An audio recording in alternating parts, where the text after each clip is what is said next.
नमस्ते दोस्तों, मैं हूं जोगेंद्र सिंह आर्य और मैं स्वागत करता हूं आपका आनंदम योग पीठ पर। दोस्तों, जैसे कि हमारा विषय चल रहा है प्राणायाम का, तो प्राणायाम विषय पर हमने पहले भी वीडियो बनाई है, उनका लिंक आपको डिस्क्रिप्शन में मिल जाएगा। और वह प्राणायाम की संख्या और हमने 5 प्रकार के प्राणायाम आपको बताए। आज हम बात करेंगे योग दर्शन के अनुसार जो महर्षि पतंजलि जी ने प्राणायाम बताए हैं उनके विषय पर। दोस्तों, प्राणायाम को लेकर के लोगों में बहुत सी भ्रांतियां हैं, लेकिन योग के जनक जो माने जाते हैं वह महर्षि पतंजलि हैं, जो हमारे भारतीय षड दर्शन हैं उनमें से यह दर्शन लिखा योग दर्शन।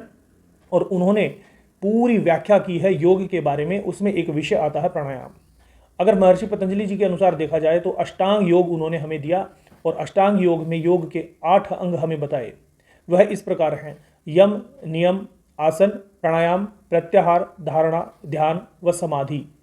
तो दोस्तों, जब हम कोई भी योग शुरू करते हैं, कोई भी हम शुरू करते हैं, तो सिर्फ आसनों को ही आप योग ना समझें, क्योंकि योग अपने आप में एक जीवन शैली है। योग आपके जीवन का एक वह गूढ़ रहस्य है जिसको आज तक मनुष्य नहीं समझ पाया। हो सकता है योग करने से वह अपने जीवन को, ईश्वर को, सृष्टि को, इन सब चीज़ों को समझ पाए। और जब वह ध्यान की अवस्था में जाता है तो बहुत सी जानकारियाँ व्यक्ति को होती हैं। तो चलिए, यम नियम के बारे में हम एक बहुत जल्दी वीडियो आपको लेके आएंगे। यम नियम के बारे में एक जो वीडियो डिटेल से आपको मिल जाएगी। आसन के पश्चात आपको प्राणायाम करना चाहिए, यानी कि यम नियम आसन, चौथा स्थान महर्षि पतंजलि जी ने प्राणायाम को दिया है। और यह जब कोई ऋषि किसी अवस्था को, किसी स्थान को निर्धारित करते हैं तो उनमें कोई नित्य भर भी संशय नहीं रह जाता कि अगर ऋषि ने उनको चौथा स्थान दिया है तो कुछ लोग क्या करते हैं, योग करने से पहले ही प्राणायाम करना शुरू कर देते हैं, जिससे कहीं ना कहीं उनको नुकसान भी होता है। तो दोस्तों, इस बात का ध्यान रखना है, जैसे जैसे सीक्वेंस दिया हुआ है उसी प्रकार से हमें करना चाहिए। और जो खास करके नए साधक हैं, जिन्होंने अभी अभ्यास शुरू किया है, उनको विशेषकर किसी योग शिक्षक की निरीक्षण में ही प्राणायाम करना चाहिए। क्योंकि अगर आपके शरीर में कोई इंजरी हो जाती है तो वह ठीक हो सकती है, आसन से, एक्सरसाइज से कोई इंजरी होती है तो वह ठीक हो जाएगी, लेकिन प्राणायाम से अगर कोई इंजरी होगी तो वह ठीक होनी बहुत मुश्किल हो जाती है।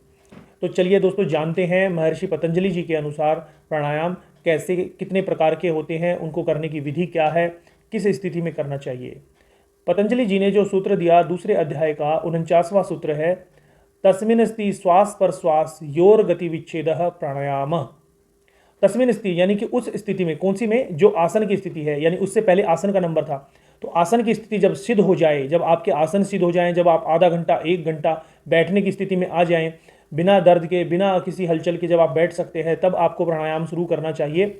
और इससे शरीर में बहुत से परिवर्तन आते हैं। तो उस स्थिति में जो श्वास की गति है उसका विच्छेद करना है, जो श्वास आ रही है और जा रही है उसको विच्छेद करना प्राणायाम कहलाता है।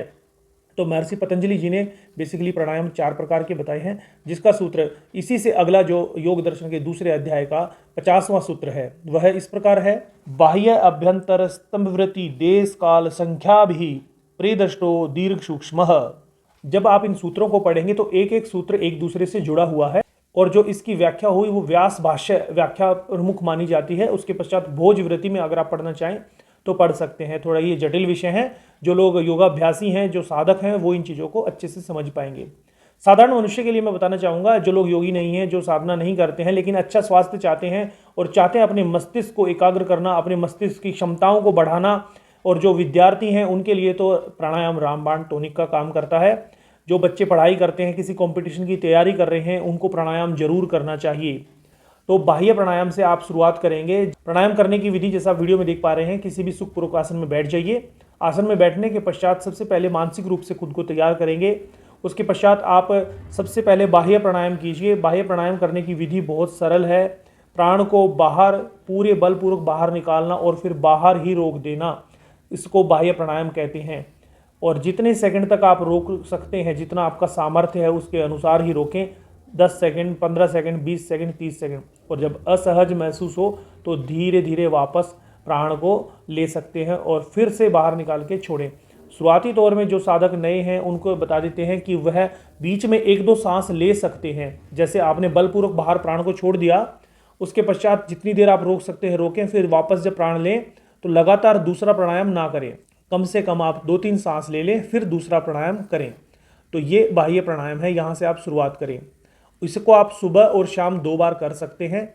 उसके पश्चात है अभ्यंतर, यानी श्वास को अंदर खींच करके रोक लेना, और जब तक रोक सकते हैं तब तक रोकें, उसके पश्चात छोड़ दें। यह अभ्यंतर प्राणायाम है। और यह प्राणायाम की स्थिति जहाँ आप प्राण को रोक रहे हैं वह उसका देश है। और स्थिति जैसी स्थिति में आपने प्राण को रोका हुआ उसकी स्थिति है, और इसमें मात्रा का आपको विशेष ध्यान रखना है। तीसरा प्राणायाम है स्तंभ वृत्ति, यानी कि सांस जहां पर भी है, अंदर है तो अंदर, बाहर है तो बाहर, या मध्य में जहां की तहां को श्वास रोक देना, यह स्तंभ वृत्ति है। तो इसको भी आप अपनी सामर्थ्य अनुसार ही करें। शुरुआत के दिनों में 3 से संख्या की शुरुआत करें। पहले बाह्य प्राणायाम 3 बार, फिर अभ्यंतर 3 बार, और फिर स्तंभ वृत्ति 3 बार करें।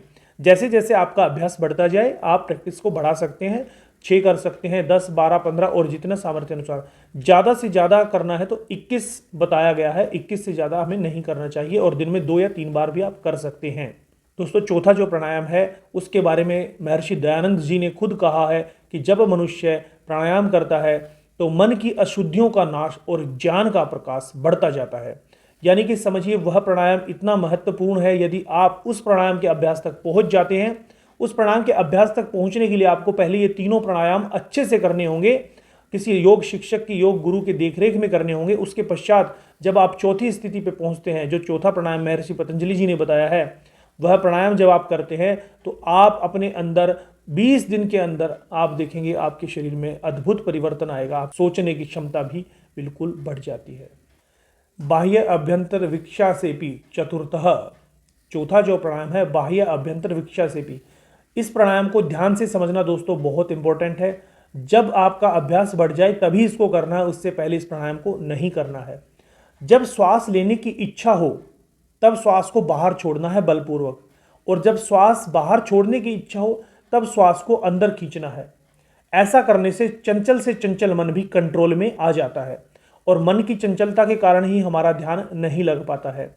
तो इस प्राणायाम को आप जब करेंगे तो आपका चंचल मन आपके नियंत्रण में आएगा, आपकी इंद्रियां आपके नियंत्रण में आएंगी, और ब्रह्मचर्य को बढ़ाने के लिए यह प्राणायाम सबसे विशेष होता है। प्राणायाम के बढ़ाने और घटाने में कुछ बातों का ध्यान रखना आवश्यक है, जैसे कि बाल्यावस्था, शरीर में बल कितना है और अवस्था क्या है, अर्थात बाल्य, युवा, वृद्ध अवस्था, इसका भी ध्यान रखना चाहिए। दूसरा है भोजन, यदि भोजन पौष्टिक हो तो अधिक प्राणायाम करना चाहिए, और साधारण हो तो न्यून प्राणायाम करना चाहिए।